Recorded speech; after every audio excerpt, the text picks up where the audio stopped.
бабы, 190 бабы, 99 бабымен көзделген қылмыстық бұзушылық бойынша деп сараланып айып тағылып отыр. Қазір сіз сотта жауап беріп тұрсыз. Енді сізге осындай қылмыстық бұзушылық әрекеттер жасауға қандай себептер болды? Жалпы айыпта көрсетілген оқиға жағдайлары қай кезде қалайша орын алды, қалай өрбіді, осы турасында соттың алдында жауабыңызды баяндап бастап беріңіз. Мен барлық қылмыстарымды саналы сатам және барлық соттарым саналы түрде жауап беруге дайынмын. Бұл қылмыс жай қарапайым иісі қылмыс емес, жылдар бойы бас аяғы ұзақ уақыт бойы жиналған ішіндегі ашу мекендіктің қорытындысы деп есептеймін.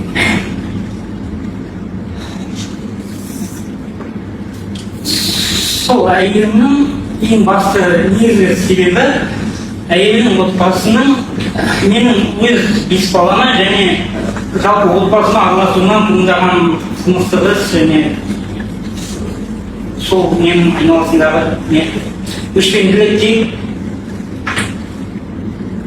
әйелімен 2016 жылы отауының арамызда 5 бала болды. Сол негізгі конфликтінің негізі 2022 жылы сол Мұхамғалиев Ақбаян, яғни әйелімнің анасы Өкешқалиев Нәсіптің әйелімді өзіне қарай тартып, отбасының айырылуынан басталды ең негізгі кедергі. Ол кезде мен ештеңе естіген жоқпын, жарайды заңды жаздым, бірақ Ақбаян екеумізде келістік. Бөлек кете алмайтынбыз, арамызда ол кезде 3-4 бала болды.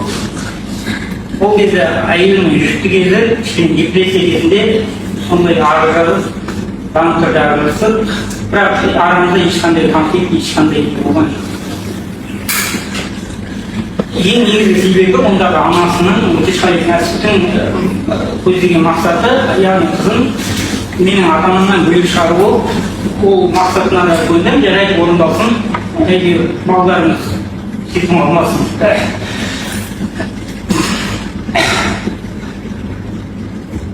Соның Атырау қаласына тұрдық.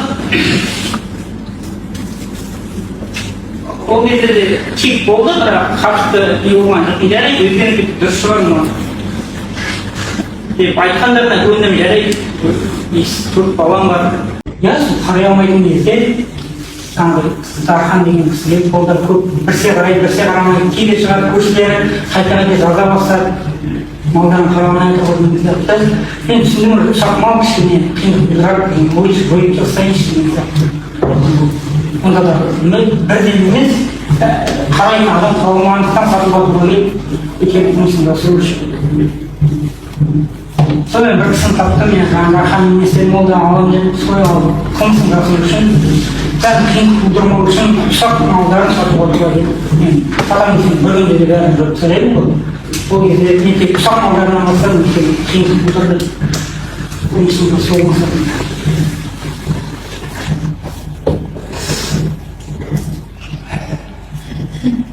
Сол ең басында сол ұсақ малдар дейді.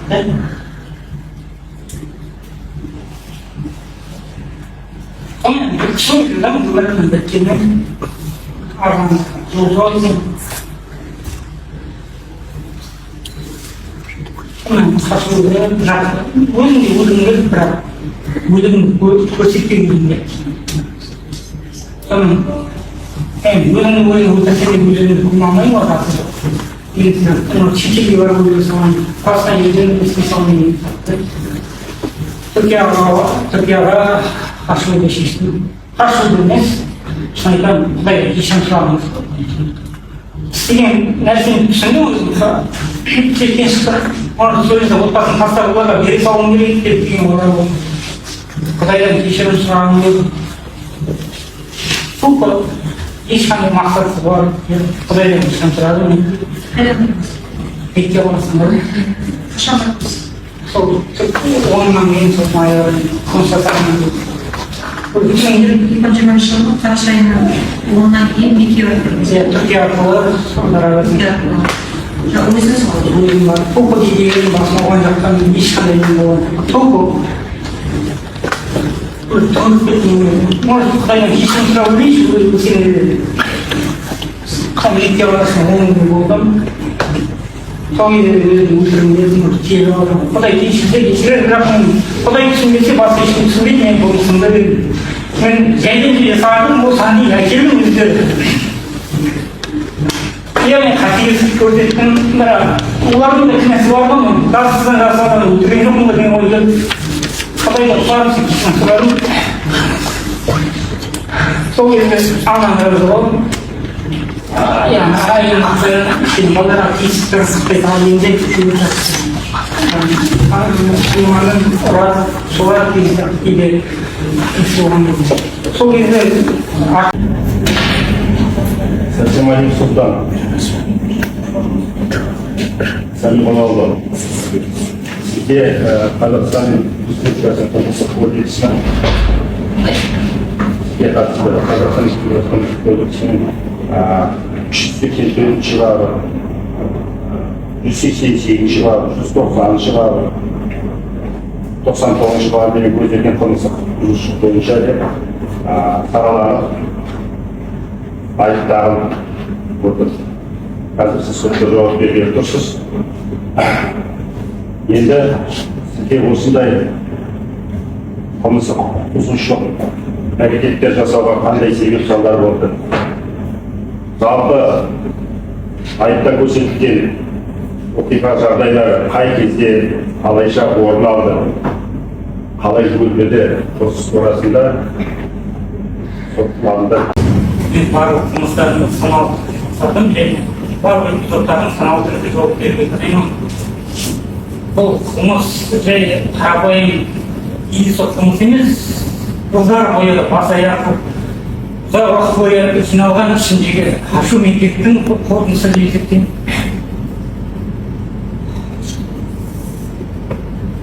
Сол әйелімнің ең басты негізгі себебі әйелімнің отбасының менің өз бес балама және жалпы отбасыма араласуынан туындаған қылмыстық іс және сол менің айналасындағы өшпенділікке әйелім 2016 жылы ұлдау болдым, арамызда 5 бала болды. Сол негізгі конфликтінің негізі 2022 жылы сол Мұхамбаев Ақбаян әйелімнің анасы Өтешқалиев Нәсіптің әйелімді өзіне қарай тартып, отбасының айырылуынан басталды ең негізгі кепілдік. Ол кезде де мен ештеңе естіген жоқпын, жарайды заңды араластым, бірақ Ақбаян де келістім. Көйлек кете алмайтынбыз, арамызда ол кезде 3-4 бала болды. Ол кезде әйелімнің жүкті кезі, депрессия кезінде сондай араласып, банкада араласып, бірақ арамызда ешқандай конфликт, ешқандай болмады. Ең негізгі себебі ондағы анасының Өтешқалиев Нәсіптің көздеген мақсаты, яғни қызын менің ата-анамнан бөлек шығару, ол мақсатына да қойды, жарайды орындалсын, әйтеуір балдарымыз жетім қалмасын.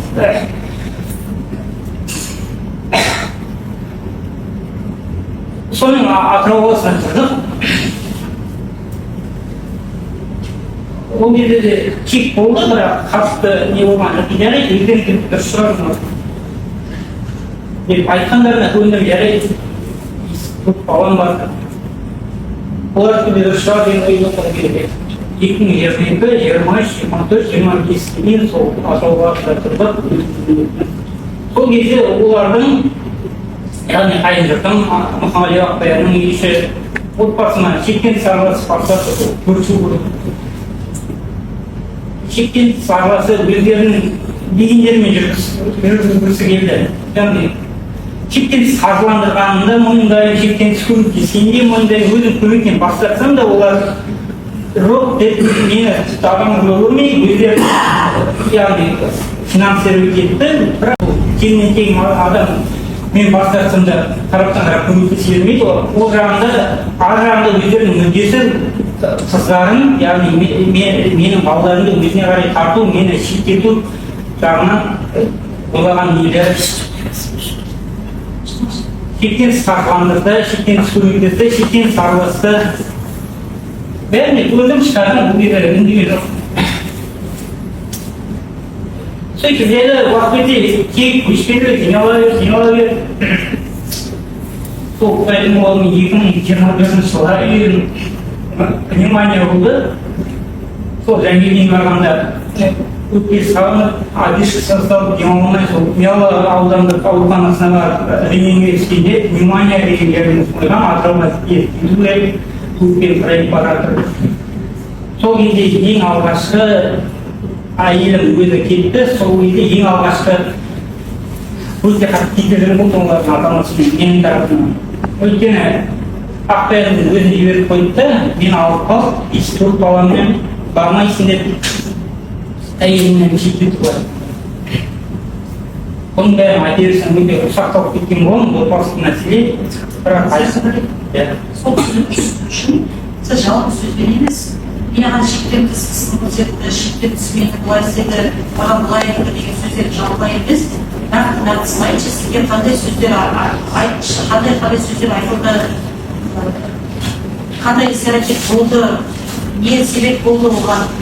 Маған бізге қандай көмек көрсетті дедіңіз, соған сіз оған намыстандыңыз ба, әлде сіздің қандай да бір сізге қатысты әрекет болды ма, соны әр нәрсені өз орнымен айтып беріңізші, жалпы сөйлеңіз. Сіздің жүйкеңізге сіз айтқандай қандай сөздері олардың әсер етті? Қандай 2022-ден басталды деп айттыңыз ғой?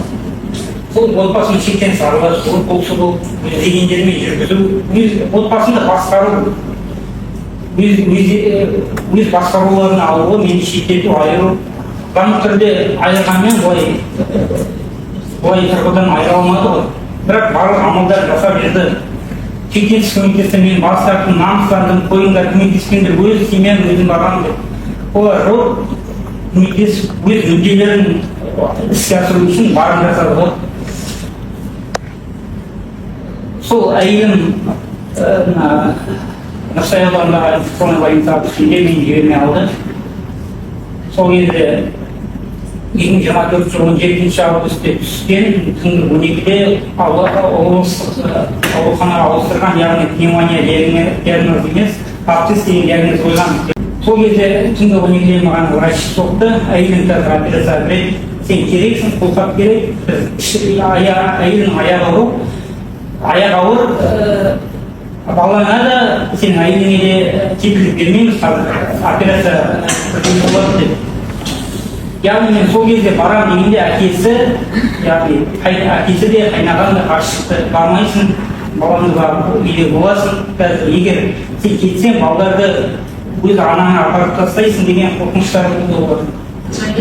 Жәңгелден болдым, 4 балам да болды. Сол кезде жібермейді, мен сол кезде түзілдім. Өз қыздарына жаны ашымай, менің 4 баламды анам апарып тастайын деген ниесі үшін өз қыздарымды алып қалдырып, мына жақта сол кезде түсіндім, түсінікті адамдар екені, сөзге ұқпайды екені. Мен бұларды қарсы сөз айтқан, ол марқұмдарды қаралаған емес, өзімді ақтаған емес, болған жағдайды баяндағанымды ойлаймын. Сол кезде қатты бір төбелеске дейін барып шын айтамын. Ағасы қайнағанмен әкесі екеуі маған қарсы сөз айтып, нақты дәлелім де бар, бірақ мен тергеу кезінде өзімді ақталуға да жұмыстаған жоқпын, бірақ нақты дәлелім бар. 2024 жылдың 30 августысінде Мұхаммед Наурыздың WhatsApp желісіндегі Шимағанбет Адим апасымен сөйлескенде сол әңгіме туралы айтады, дейді, сұлтанымды қорқып тастауға шақ қалдық, баласы болғасын тиіскен жоқ, қыз аядық деген сөздер айтқан. Нақты дәлелім, бірақ оны сотқа ұсынған жоқ, ақталатындай нем жоқ. Түсіндім сол кезде нем жоқ.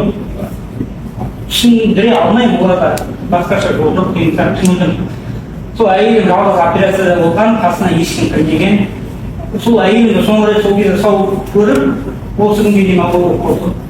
Өйткені дәрігер айтты, мен саған әйеліңе гарантия бермеймін, қазір неше түрлі укол саламыз, біз қазір баламды анандай жалғыз болу үшін біз барымыз саламыз, бірақ ар жағында есірткі препараттар саламыз деп айтты. Сол үшін қолхатқа қол қоюың керек, сен қасында болуың керек, не партнер ретінде деп. Мен бара алмадым, ол кезде жібермей алып жаңағы есімін апайын арадым. 10 күннен кейін барып, әбден бетіге қарағанда қомадан шығып, билетін керек келгенде шүйдестегі аппараттарын алғаннан кейін барып, ол кезде әйелім күрделі өзгерістер, ақыл-есінен айырылған, неше түрлі врачпен барып сөйлескенде айтты, ер кезде келген жоқсың, біз уже жүрек жүйкелеп тоқтаған кезде біз оның жүрегін көтеру үшін неше түрлі препараттар салып ішіндегі баланың да қалай болып шығатынына гарантия бермейміз деді. Мен сол сөзді қайтып Деген соң істей береді екенсіз деп айттыңыз. сол сөзден кейін мен көтере алмайтынымды түсінген солай айтқан шығар. Кейін бәрібір иә істейсің, мен оны ақталмаймын. Қасақаналық шығар мұнда иә, тұнтуған екінші балу. Қасақаналық қой, мұндай қорған жағдайында арнамысына тиілгеннен қасақаналық әрдеудің. Жай қасақаналық саны. Оның сол кезде де жаңберден сақтап береді ғой, алып кеттім оны. Барынша мүмкіндік бердім. Мүмкін ол қояды шығар, ол несінен шығар. Жүйкемді сырлетіп, қайта-қайта сол сөздерін қайта-қайта өзімен олардың сөздерін естіп, сол сөзден қорқатын, сол аяғынан. Сіздің жүргеніңізде жалпы олардың сөздері емес қой. Ақпаяннан ауырғаны әсер етеді. Сол басқа әсері сол болды. Енді солармен алысып жүргенде жалған жұдық болып, сондай сәт айналаны отбасына қол сұққандар оның жүйкемді бірінші оңыр ұзарып, жүйкемді бірінші шетен шығып кеткен кейін. Өзім сондай бес баламды клиникалық орталықта инфекционға жатқым, тіпті әйелімді анда апардым, мына апардым.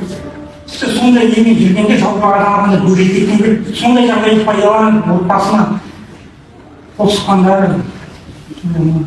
Мүмкін сау ешқандай уайыммен жүргенде ондай мысалдар болмас еді. Сондай ауыртпақтың бәрін өзім көтеріп жүргенде аналардың сөздері еңбегімді еш етіп жай түсіндіріп айтпайды, арнамысында аяққа таптап, қуып жіберіп, аяғымен сүйіп, істеген әрекеттерін кейін шықты. Олар да кейін шықты. Қорған шағайды. Екеуіңіз сол елде бір күштесіп алсақтан кезде неге сыртқа шығып кетпедіңіз? Мен оны ешкім сұрай, ол менің мына тамақ мойынсынан қылындырып ұстап тұрғаны мен қалайшам. Мен айттым, сіз сөзіңізде айттыңыз, біздің бірімізбен кеше видеосында консультация зал бөлмесінде басталды. Ол зал бөлмесінен оңға бұрылсаңыз сыртқа шығасыз, солға бұрылсаңыз ас бөлмесіне кіресіз. Үйге айттым ғой, мен солай суға барғанда ол кеңірдеңнен қысып, итеріп тұрғанда мен жанға бұрылып мүмкіндігім болған жоқ. Шығып кетіп қалуыңызға мүмкіндігім болған жоқ. Мен де солай қарай ұмтылдым, залдан өзім бастап шықтым, ол кеңірдеңнен шыққаннан кейін жаңағыдай жиһазға тіреліп қалдым да, артымда тек пышақты басқа жол жоқ. Мен пышақтан басқа бір қолыңызға бір заттар алып, сотқа жасап, босап кетуге әрекет жасаңыз. Сол мүлде ойымда болған жоқ. Мен пышақты алуға мүмкіндігіңіз болса, басқа заттан алып. Мен пышақ алғанда тек қорқар деген мақсат. Сізге бір көмектескен жоқ па, осы әрекеттер жасауға? Мен отбасым үшін бардым. Мен отбасым үйге келдім. Тек мен олардың финанс жағдайы үшін ештеңе үшін ес болдым. Жерді қазу, жастыру, көру жұмыстарына. Ешқандай олар жұқтапайда шығып болмақ. Андай терең етіп, шұңқырларда қанша уақытта қазып болдыңыз? Келгенде айттым, таңға дейін жауып дейтін болды. Неден бетімен лақтырдыңыз шұңқырға? Мағарып, денесі менен рәл ішкен, мен әлем кемел, мен онда рет сөйлеп шығармын. Яғни оны көтердім, түсіре алмайын ба біз? Әлем кемелесінен, былай оңа сөйлем. Яғни мен қабілетім болмады, оны істеп, адырып түсіретін жерден. Ыңғай сорынға да істедім айтып. Үйдің жанынан. Неге үйдің жанынан? Басқа. Керегөзіне екен ол жерде шарбар жоқ, қанда ашық. Ең тасы жер сөйлем. Жалпы сол уақыттар мамыр айынан бастап сіз мына жерде тұрдыңыз ба, иә? Тұрған тек кетіп барып кетіп жүрдім, бірақ нақты қойын. Сіз наурыздың сол жерде жатқандайсыз. Тағы алғаныңыз жерде? Ой болған жоқ па сізде? Ол жерде әйелім ауру, 5 балам, солармен аралға не істеп жүргенде ойым олай Мәселен, әйеліңізді, балаларыңызды, 5 балаңызды барлық қару өсіріп бердіңіз бе? Сондай жағдайда болды деп айтып тұрмын. Сондай жағдайда болды, мен екінші жыл оларға ойыммен шығарып болған жоқ. Барлық ойыммен шығарып бәрі білдім, яғни Қазақстанның алды жүрген артықта артында бір соқпақ тұрған білдім, бәрі ұсталған, не өлім, не түнмен, яғни арқа айтатын ол жоқ болды. Қарағай Мақсатпен Ишханиманың қолдарында білектерінде жарақаттар себебі адамның бірінші реакциясы келіп қалған кезде қорғанады ғой, сол кезде қолдар тиіспескен. Сонда сізге ол, сіз магазда кішкене айтасыз, мен ағырақ тұрған кезде салдым деп. Мысалы, Қарағай Мақсаттың арқасында керен тиіспескен жарақаттар бар, 3 жарақат. Бөдеханаға алып келген кезде мүрделер көрдік қой, ол өзіңізде көрдіңіз бейнесында. Бірақ сізге қарсы қарап қалған себебі ол кісінің қолдары тиісіп өткен және де кеудесінде де жарақат бар. Fakat bu köyüs tarafından oldu da ben Allah soklarım diye oyuncağına kalan yeşilleri koyun hınklık oluyor. Yani şuramayı var da rasa böyle kokmuyor. Енді адам көзін жұмып кеткенде басқасын білмеймін дейсіз, келген адам мысалы пышақпен бір әрекет жасағанда салма салады ғой, дұрыс па? Адамның денесіне кіріп шығу деген ол сіз қалай сенбей аласыз? Алғашқы мойын жарақына екеуіне Ишханима мен Қарабалинді Мақсатты өлтірердің алдында сіз олардың жеке куәліктерін алып келу, кәсіби қосымшаларын өзіңізге жүктеп алу, солардың бәрін алдын ала ойластырдыңыз ба? Қайдалықтай ойластырдыңыз? Ya қосымшаны қылмыстың алдында ойлайтын екеуі оқылғанымызда бұлар артында малы бар, бұлар төлейтін жаңағыдай бесінші нелері бар, компаниялары бар.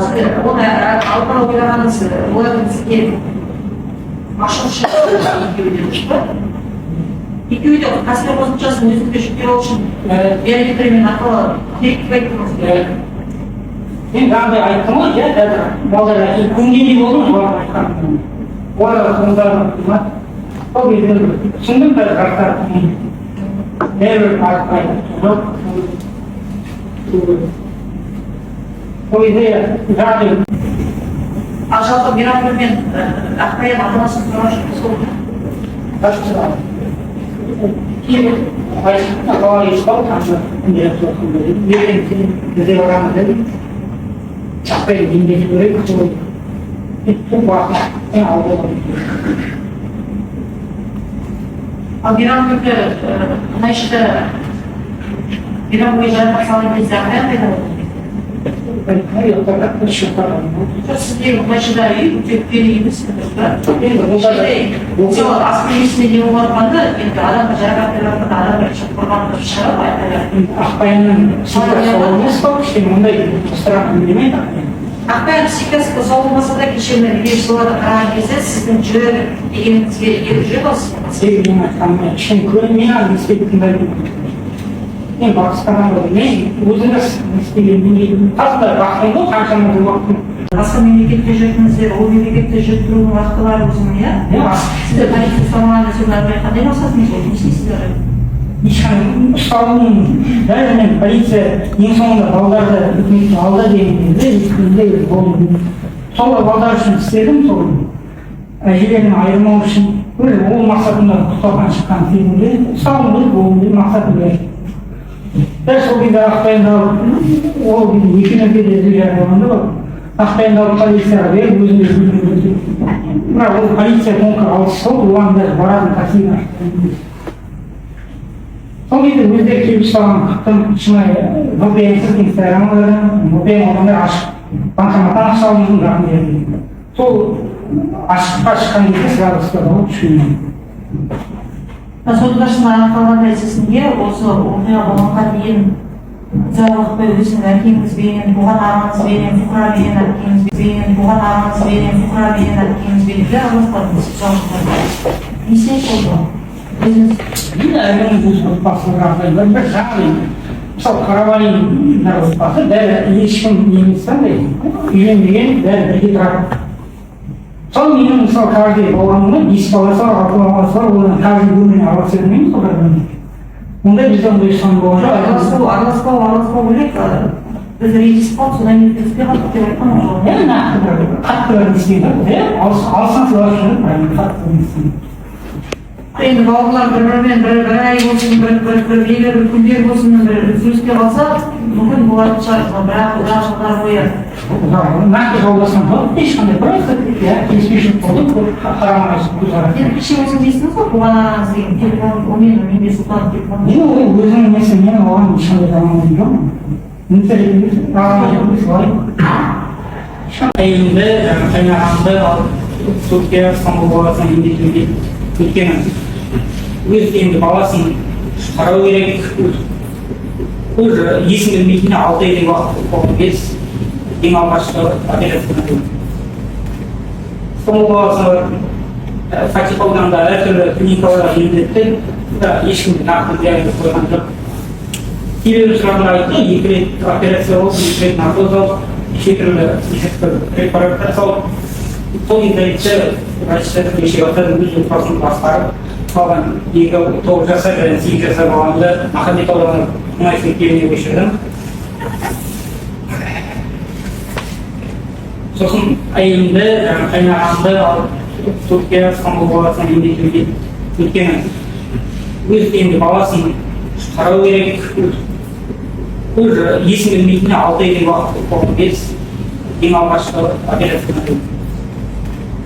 Стамбул қаласына Фатих ауданында әртүрлі клиникаларға емдетті, ешкімде нақты диагноз қойған жоқ.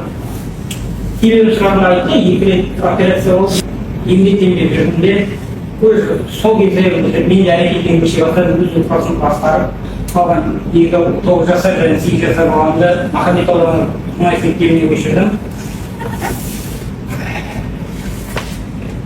Сосын әйелімді, қайнағамды алып Түркия, Стамбул қаласына емдетуге өткені. Өз енді баласын қарау керек, уже есін білмейтіне 6 айдай уақыт болған кез ең алғашқы операцияны өтті. Стамбул қаласына Фатих ауданында әртүрлі клиникаларға емдетті, ешкімде нақты диагноз қойған жоқ.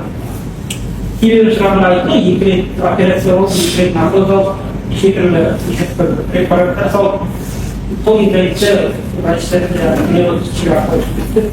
Яғни уақыт өту керек, яғни наркозын шығару керек деген.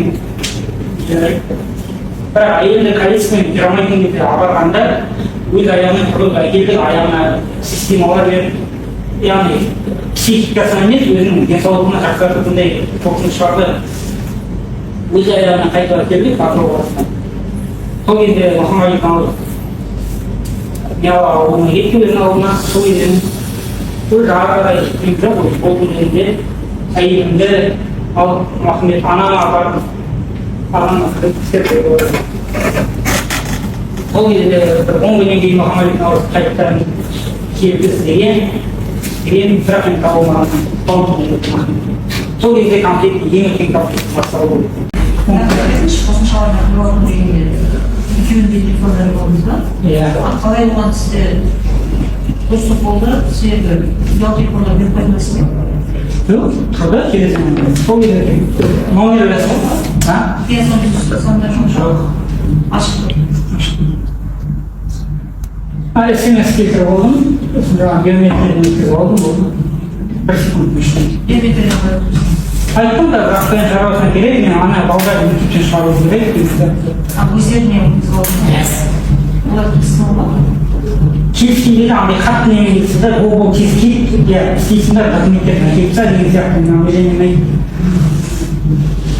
Сол үйінен өзінің асыл бөлмесінде естіп отырған жағдайы сол кезде орнымен. Шетелге барып өле салайын, басқа жерден істей салайын деген сияқты. Түркияға қашуды шештім. Қашуды емес, шын айтамын, Құдайдан кешірім сұрағым келді. Құдайдан кешірім сұрағым келді. Тупо ешқандай мақсатсыз барып, Құдайдан кешірім сұрадым, Мекке қаласына бардым. Сол Түркия 10-нан кейін, сол ноябрь айында қылмыс жасағаннан кейін. Өзі түсіндім. 2020 жылының қараша айында 10-нан кейін Меккеге бардым. Иә, Түркия арқылы Сауд Арабиясына шықтым. Өзіңіз ғой? Өзім бардым. Тупо кете бердім, басым ауған жаққа мен ешқандай нем болған жоқ. Тупо уже төніп кеттім өмірден. Может, Құдайдан кешірім сұрап өлейінші, өлсем де дедім. Сол мектеп қаласында 10 күндей болдым. Сол кезде де өзімді өлтіргім келді, может, тиелі қала. Құдай кешірсе кешірер, бірақ мен Құдай түсінбесе, басқа ешкім түсінбейді менің қылмысымды дедім. Мен жайдан жай жасаған жоқпын, осыған дейін әкелді өздері. Иә, мен қатыгездік көрсеттім, бірақ олардың да кінәсі бар ғой, мен жазықсыздан жазықсыз адамды өлтірген жоқпын ғой деген ой келді. Балаларды өткізіп жатқан кезде сіз ол үйде ешкім жоқ екенін білесіз ғой, иә? Сіз іс әрекетіңізді ешкім білмейтін, дауыс болып өткізіп жатқан кезде. Және де Өтешқалиеваның мен Қарабалиннің есепшотындағы зейнетақыларын алып отырғаныңызды растайсыз, иә? Болашаққа шықтырып қайда жұмсадыңыз? Нақты бір мақсат болғанда негізсіз кетті, бәрі араласып кетті. Ана арасында кетті, мына арасында кетті. Бәрі сол қаршыға ешқандай қазақ мақсатым болған жоқ.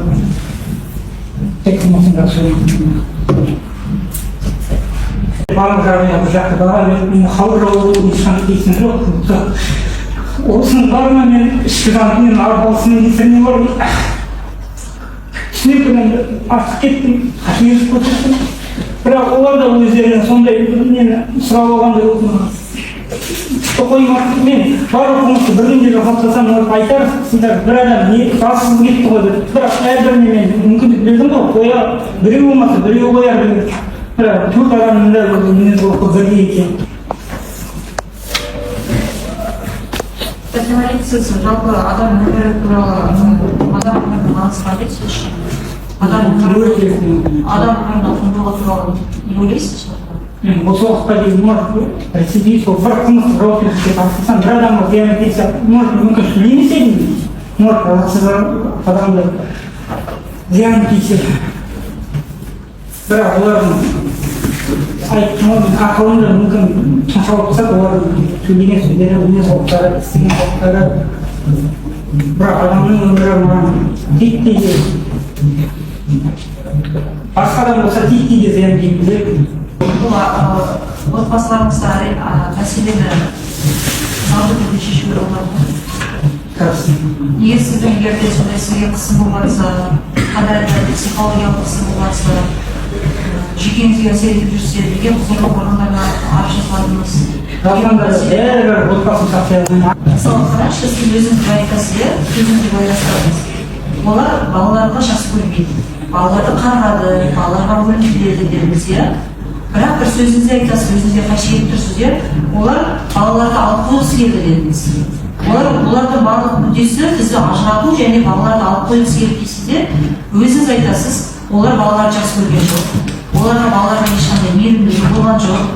Онда не себепті олар балаларды алып қойғысы келеді? Қандай мүдде егер балаларды жақсы көрген болса? Түсінбедім, бірақ примерно түсінгенім өзінің 3 жасар 93 жылы Мұхаммед Наурыздың үйленбегені өздеріне немере сыйламағандығы үшін менің отбасына қол соғып тұрған, мен басқа оларды сипаттай алмаймын. Қартайып қалған ештеңесі жоқ па? Наурыз жас жігіт, ал жәбірленуші тараптың сотта барысында айтқан кезде сіздің басқа бір әйелдермен сөйлескеніңіз, бұл туралы ақпаян біліп, өз әкесін шақырып, сол себепті ажырасты деген мен бір сипаттаймын, Мұхаммед яғни өз әйелім 10 жыл отбасымен өз әйелімді артықпен олар бір принципиальный адамдарда бірін айтты ма, олар дұрыс болмасын, олар тартып қалып сол нәрсені істейді. Егер мен сондай бір әйелмен опасыз қылсам, ол ақпаян мені қайта қабылдамас еді. Айтқан алдын процесте басқа бәрі айтқан сөзіңізге сіз куә немесе сотқа бір дәлел ұсына аласыз ба? Жақын туыстарыңызға басқа? Жаңа бір дәлелім болды ашын. Сіздің келіп бір жолдас жігіттеріңіз, достарыңыз, немесе басқа бір бөтен адамдар келіп, ол туралы растап сотқа аяқ береді ғой? Ешкімді араластырған ешкім айта алмадым. Ешқандай ақталмаймын, мен сосын сіз айттыңыз, мен Мейрамгүлді мен өлтіретін ойым болған. Сіз айттыңыз өз сөзіңізде Қарабалин Мақсұт пен Өтешқалиева Нәсіпті және Мейрамгүлді үшеуін бір пышақпен жарақат салдым деп айттыңыз. Оны жаңада сарапшыға сол сұрақтар босқа қойылған жоқ. Үшеуінің де жарақаттарының бір қаруға ұқсайды, себебі 17-18 сантиметр жарақат келіп отыр. Ал Наурызда ондай келген емес. Енді сізге сұрақ қойды, егер де сіз мейрамбекті кейінден айқай-шудан ашуға беріп кетсеңіз, Мақсот пен Нәсіпті өлтірген пышақ қалай сіздің қолыңызда сол сәтте пайда бола қалады? Әлде сіз Мейрамгүлді Өтешқали Нәсіп пен Мақсот сияқты екеуін бір жерге көміп жоспарладыңыз ба? Аяқ астынан болған қатты толқын мәселе болып. Енді қарашы, үйдің іргесінде тек қана наурызын жатқан жер емес, басқа да жер бар мысалы. Сол жағы көрінбейді, сіз айтып тұрғандай мен жасырдым, себебі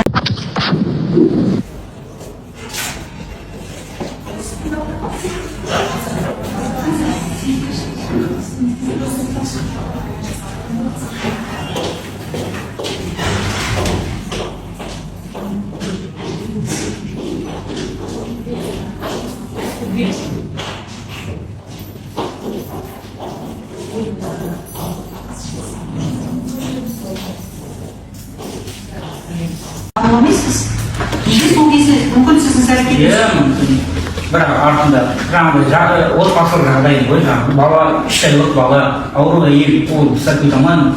Қазір енді баламды өсте ешқандай жоқ, аяққа тұрып кеттім ғой балам. Сіз осы әрбір айтқан алдыңғы процесте бастап әрбір айтқан сөзіңізге сіз куә немесе сотқа бір дәлел ұсынасыз ба? Жақын туыстарыңыздан басқа?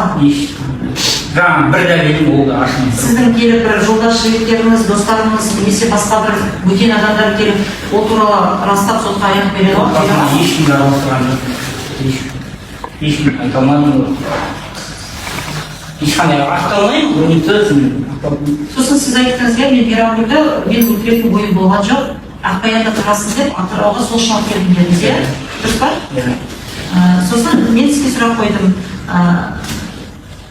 Сіз айттыңыз өз сөзіңізде Қарабалин Мақсот пен Өтешқали Нәсіпті және Мейрамгүлді үшеуін бір пышақпен жарақат салдым деп айттыңыз. Оны жаңада сарапшыға сол сұрақтар босқа қойылған жоқ. Үшеуінің де жарақаттарының бір қаруға ұқсайды, себебі 17-18 сантиметрлік жарақат келіп отыр. Ал наурызда ондай терең емес. Енді сізге сұрақ қойды, егер де сіз Мейрамгүлді кейінден айқай-шудан ашуға беріп кетсеңіз, Мақсот пен Нәсіпті өлтірген пышақ қалай сіздің қолыңызда сол сәтте пайда бола қалады? Әлде сіз Мейрамгүлді Өтешқали Нәсіп пен Мақсот сияқты екеуін бір жерге көміп жоспарладыңыз ба? Аяқ астынан болған қатты толқын мәселе болып. Енді қарашы, үйдің іргесінде тек қана наурызын жатқан жер емес, басқа да жер бар мысалы. Сол жағы көрінбейді, сіз айтып тұрғандай мен жасырдым, себебі ар жақта пойыз бар, көшелер бар, жарық түседі, мен басқа жерге көме алмайын дедіңіз. Бірақ дегенмен сол жақтың іргесінде наурызын жатқан жерден де басқа жер бар. Сізге сол жерді нақты қазуға не қажеттілік болды?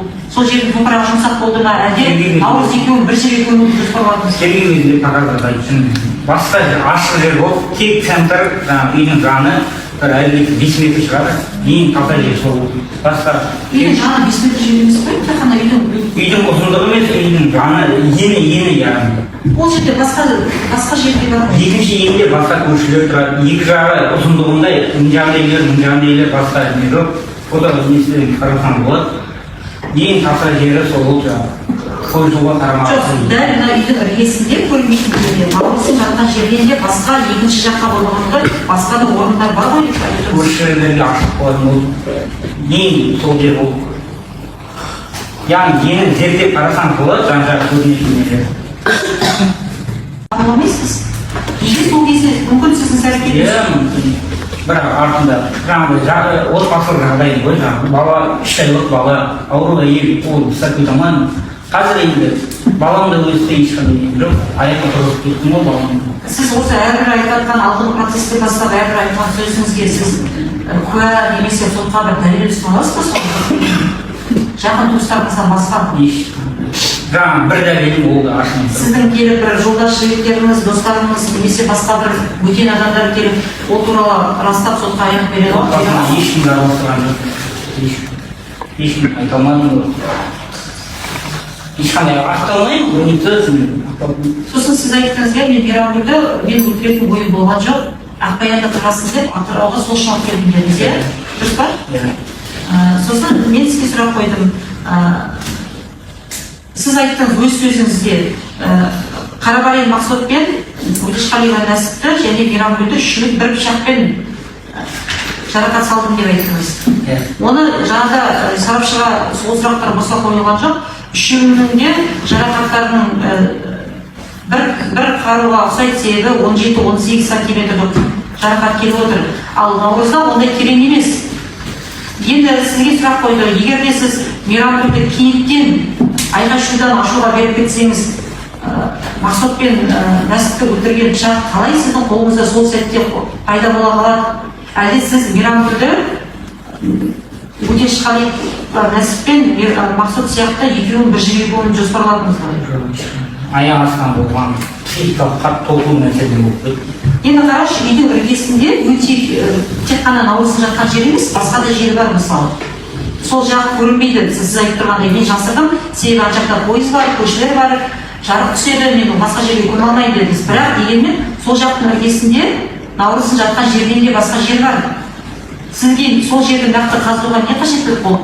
Сол жердің топырағы жұмсақ болды ма, әлде Наурыз екеуін бір жерге көмуді жоспарладыңыз? Тергеу кезінде қағазда айтсын, басқа ашық жер болып, тек центр үйдің жаны бір әлбетте 5 метр шығады, ең таза жер сол.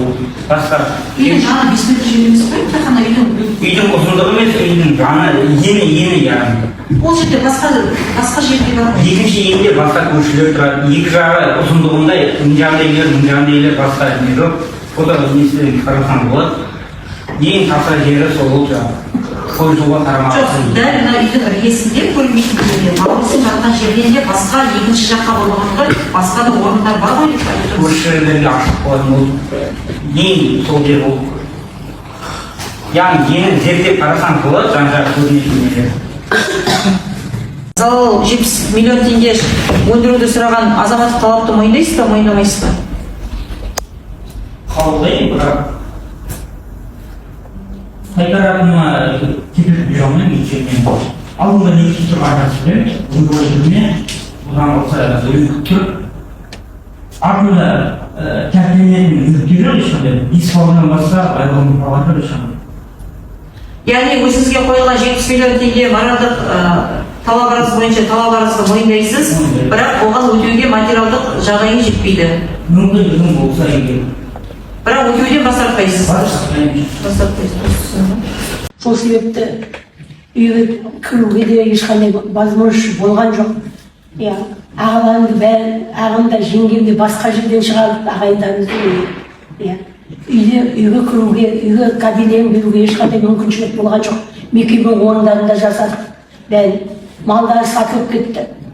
Садақаларында малдарын бәрін сатып алып, солай шығындарын, неттік тамақ суларын бәрін сатып, сондай неде жағдайда болдық.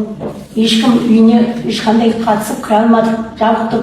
Ашылған уақытта да жұртта деген, мысалы, көп адам келе алмайды, айналадағылар, мысалы, жан-жақта дыбыс шығарып деп, үрейде ауылдың бәрі үрейде тұр. Әңгімелер солай болды. Садақалармен январдың ішінде, январда енді табылды ғой, содан бастап уже біздердің жағдайымыз нашарлады, денсаулығымызға зиян келді, бүткіл ағайындарымыздың. Февраль айында мен жүрекпенен больницаға түстім қайта-қайта. Кешегі май айында да түстім.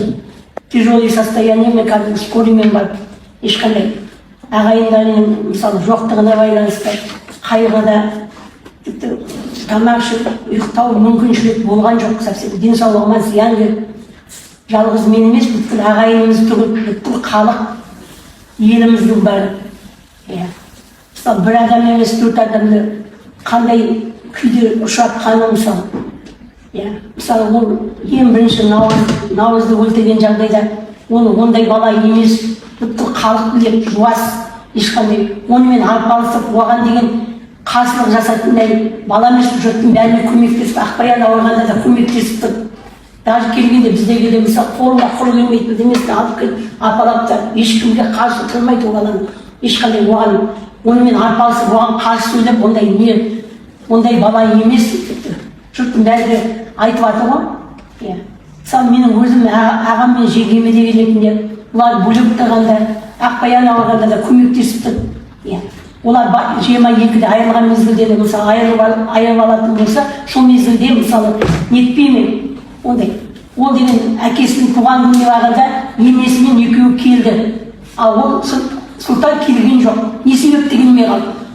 Сол себепте артынан болған жағдайда әкесі келіп алып кетті деп отыр. Ол жерде әкесі алып кетейін деп алып кеткен жоқ.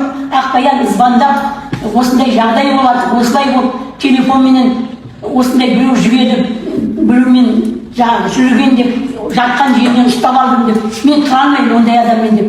Сөйтіп айтқаннан кейін барып әкесі келіп арамасты, ол жерде арамасқан ешкім жоқ. 22-ге дейін көңілінен ұшырды, ешкім ондай. Мысалы, сол себепті ол келгенде ондай жағдай болмаған жағдай еді. Одан кейін де мысалы Наурыз інім деген хат алмасу бар. 14 желтоқсан 2025 жылдан басталады. Сол кезде сізге аудио хабарлама жіберген.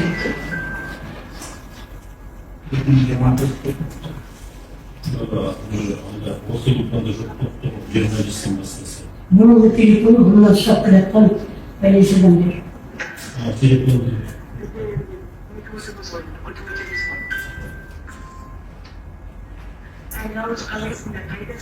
Жаңа телефон қайттан жасалған, парольдарды кішкене тағы.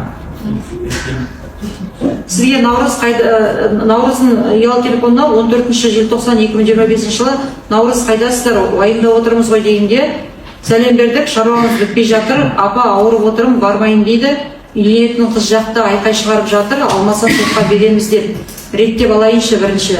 Апа тәуір болып, өз-өзіне келгесін қайта барамыз, қазір жүре алмай тұр, тәте өзі рұқсат берді маған, сатта үйленіп ал деп. Өзім білдеп отыр ғой, өздері жынданып отыр маған. Құрсыншы білмеймін, мал деп өлдіңдер ма, үйленейін деп жатырмын, ешкімнің шаруасы болмасыншы. Өз отбасымды өзім қараймын, ешкімге есеп бермеймін, бәріне өсек керек деп Наурыздың телефонына. Сіз бе жазған? Ол берді анда. Мен бала телефон қайтып сұрап тұрмын. Жоқ, енді бұл сізге 21 желтоқсанда жазған, 2025 жылы. Сәлем бердік, иә алыншы, бірақ арықтау бәрі, азымыз кредиттер бар еді, жалмай жатқан, сосын тәте сатты деді ғой. Біз өзіміз проблемамызды шеше алмай жатырмыз, әйелім жақпен деп, кіргізбеймін, ауылға деп пырсығып, қолымда тұрам, ағайынға масқаралама деп сөйлеспей отыр. Әйелім намазға нет, оны ахабис деп отыр ғой, давлениесі судан көтеріліп қайта-қайта жүре алмай тұр. Мен қазір өз шаруаларымда жүрмін. Бірнеше аудио хабарлама жүргізген, 27 желтоқсанда сіз недіріп тұрып жатырсыз, арыз жазып, проблема аздай, өзімізде пайдаларын тимесе де зияндарын тигізбеңдерші. Осыға көмектесе алмайсыңдар, мысқылдап күлесіздер.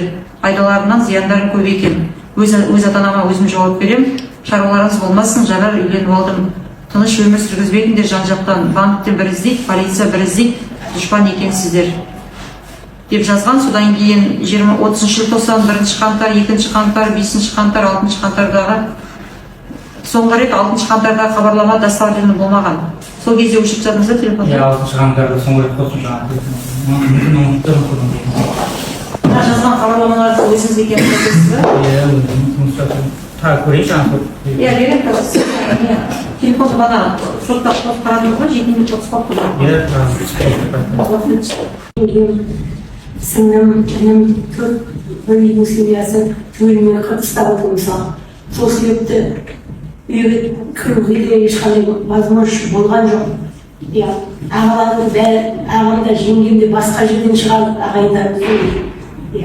Үйге кіруге, үйге кәденен беруге ешқандай мүмкіншілік болған жоқ. Мекеме орындарында жасадық. Бәрі малдары сатылып кетті. Садақаларында малдарын бәрін сатып алып, солай шығындарын, нетіп тамақ суларын бәрін сатып, сондай неде жағдайда болды. Ешкім үйіне ешқандай қатысып кіре алмадық, жабықтық. Ашылған уақытта да жұртта деген, мысалы, көп адам келе алмайды, айналадағылар, мысалы, жан-жақта дыбыс шығарып деп, ауылдың бәрі үрейде тұр. Әңгімені солай садақаларын беріп, январдың ішінде, январда енді тамызды ғой, содан бастап уже біздердің жағдайымыз нашарлады, денсаулығымызға зиян келді, бүткіл ағайындарымыздың. Февраль айында мен жүрекпенен больницаға түстім қайта-қайта. Кешегі май айында да түстім. Тяжелый состояниемен кәдімгі скорыймен барып, ешқандай ағайындарының мысалы жоқтығына байланысты қайғыда тамақ ішіп ұйықтау мүмкіншілік болған жоқ совсем. Денсаулығыма зиян келіп, жалғыз мен емес, бүткіл ағайынымыз түгіл, бүткіл халық, еліміздің бәрі. Мысалы, бір адам емес, төрт адамды қандай күйде ұшатқаны мысалы. Мысалы, ол ең бірінші наурызды өлтірген жағдайда ол ондай бала емес, бүткіл халық біледі, жуас, ешқандай онымен арпалысып, оған деген қарсылық жасатындай бала емес, жұрттың бәріне көмектесіп, Ақбаян ауырғанда да көмектесіп тұр. Даже келгенде біздегі де мысалы қолына құр келмейді, бірдемесін алып келіп, арпалап та ешкімге қарсы тұрмайды ол баланы. Ешқандай оған онымен арпалысып, оған қарсы сөйлеп, ондай бала емес дейді. Жұрттың бәрі айтып жатыр. Мысалы, менің өзім ағам мен жеңгеме деген ретінде олар бөлек тұрғанда, Ақбаян ауырғанда да көмектесіп тұр. Олар 22-де айырылған мезгілде мысалы айырып алатын болса, сол мезгілде мысалы нетпеймін. Ол деген әкесінің туған күні уақытында енесімен екеуі келді. Ал ол сұлтан келген жоқ. Не себепті келмей қалды? Сол себепте артынан болған жағдайда әкесі келіп алып кетті деп отыр. Ол жерде әкесі алып кетейін деп алып кеткен жоқ. Ақбаян звондап, осындай жағдай болады, осылай болып телефонменен осындай біреу жіберіп, біреумен жүрген деп, жатқан жерінен ұстап алдым деп, мен тұрамын ондай адаммен деп. Сөйтіп айтқаннан кейін барып әкесі келіп араласып, ол жерде араласқан ешкім жоқ. Сотпенен. Сондықтан да бағана сізге қойылып жатқан азаматтық талаптар бойынша лента сіз қазір сотқа.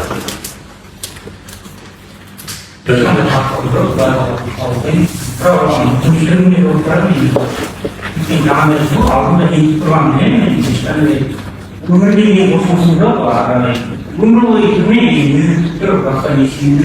Umur'un burada öldürelim. Başka bir bağlanan başka bayram yok. Sonuçta benim bir anın yaşayan boğdayım. Bu şimdi yok, bu anlamda Soru. Қашу ары қарай мына қылмыстық іс-әрекеттеріңізге қашу ниетіңіз болса, Ақбаянды нешеме өтіресіз? алғашында еркен жүрмін, анимация кеттім, қарашы. Оны білеміз ғой, енді жалпы ары қарай сіз шетел асып... Ақбаян, ол кезде балдар ұрып бастағаннан кейін мен қорықтым.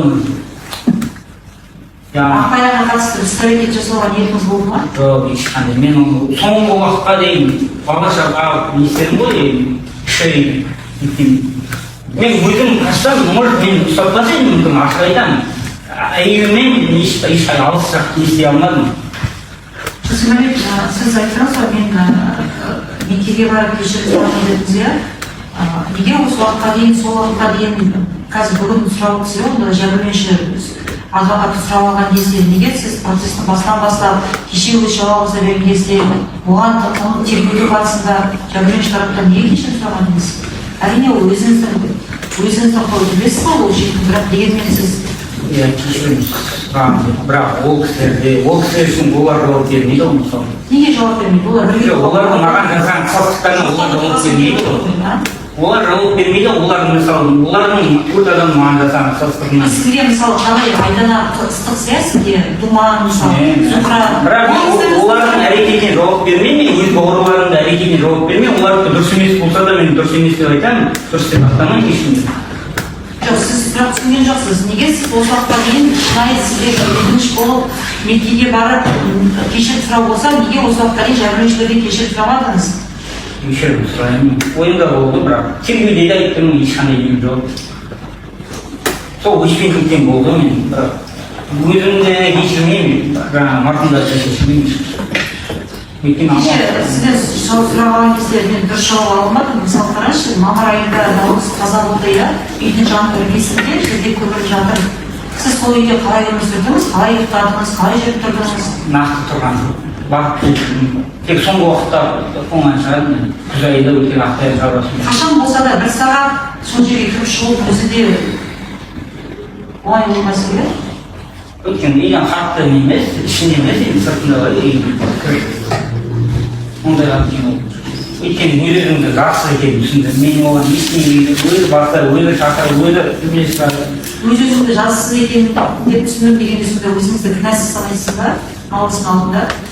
Әрекетімді кінәлі деп есептеймін, бірақ мен тарапынан ешқандай наурызға ешқандай не болған жоқ. Мен оған Егер бұл жерде Сатималиев ол жерде сіз наурыздың тарапынан өзіңізге жарақат алсаңыз, иә, сіздің денеңізде жарақат бар, ойыңызда болғандарды наурызды солай абай өлтіріп алды. мен де ойлаймын, бірнеше секундтың ішінде оған жарақат салып тастадым деп.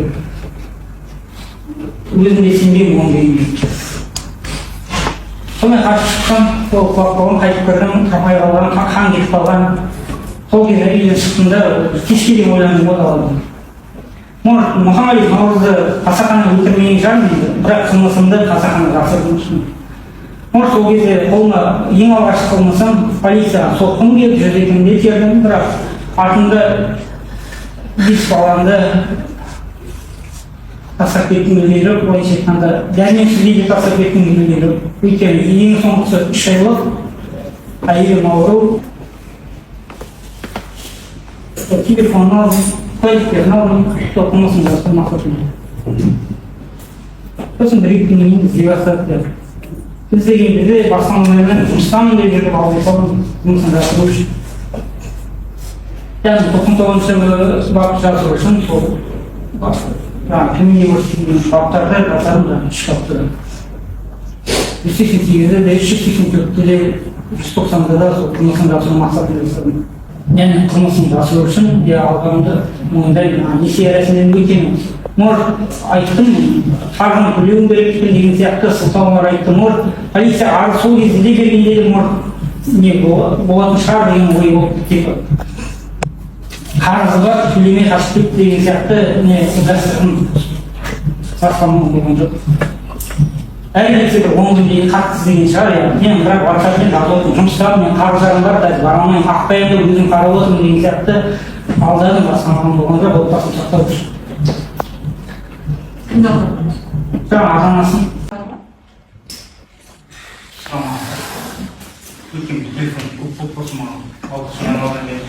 Жоқ, қазір сіз айттыңыз ғой, сондықтан мен бір аудио жасадым. Дедіңіз, ол аудиосында қай жерде сақталған? Галереяда ба, әлде WhatsApp-та ма? Мұхаммед наурыздың WhatsApp желісіндегі Шиманаға дейінмен 2024-тің 30 августінде сөйлескен аудио жазбаларында мен туралы айтқан, мен туралы не істеу керек, алдыға жоспарларын айтқанда. Кіммен Шиманаға? Иә, Шиманаға. Егер өз істің жан-жақ қарағысы келсе, Шиманаға Адиманың телефонынан сол аудио жазбаны көрсете аламын. Егер рұқсат берсе, есімде 2024-тің жоқ, Шиманаға телефонда ол бар ма? Олар білмеймін. Ондай жағдай болды ма Шиманаға? Ондай болған жоқ. Біз наурыз екеуміз бұл жөнінде әңгіме айтып, ешқандай ондай болған жоқ. Сотталушы айтады, наурыз екеуміз әңгімескенде біз папамыз екеуміз сұлтанды ұрыстағымыз келді, бірақ балалар болғасын ұрмадық деп сондай уәждер айтты. Сұлтанды ондай әңгіме, сұлтанды ұрам деп, сұлтанмен бірге баянды қарысып, сұлтанмен бірге сол үйде жатып көмектесіп жүрдік. Ол ондай әңгіме вообще болған жоқ сол мезгілде де вообще. WhatsApp желісіңізді сотқа бере аласыз ба? Бере аламын, пожалуйста, оның ішінде ештеңе жоқ. 4-ші жылда таратқаныңыз бар ма? Наурыз екеуміз сөйлескен әңгімелеріңіз бар ма? Жоқ, ешқандай жоқ. Мына не Сәрсеналиев болып жазған нелер болды, басқа оны сотқа бердім, басқа одан бұрын. Наурыз екеуміздің телефонда перепискаларыңызды қараңызшы, бар ма жоқ па? Қараңыздар, жоқ бұндай. Жоқ, өзіңіз қараңызшы. 2024-тің датасын бәрін айтты ғой. 2024-тің 30 августындегі. Сізден кеше неге айтпадыңыз ғой? Ашылғанда түрін қараңызшы. Уақыт берсеңіз. Соңғы дәлелді осы басты. WhatsApp бұл неге түсіп қалған керек?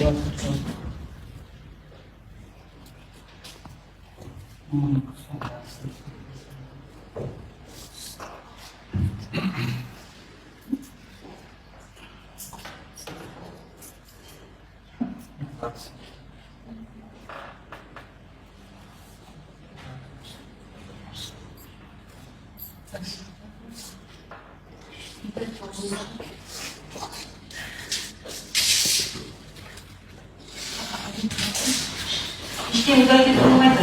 Yok, korktum. Orada bir Çıkarıp daha sınırda verirse yine sana.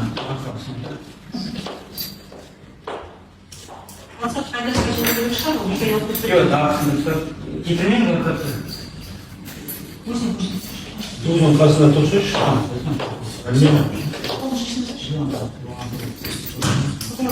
Güzel, ayrıca şey oldu.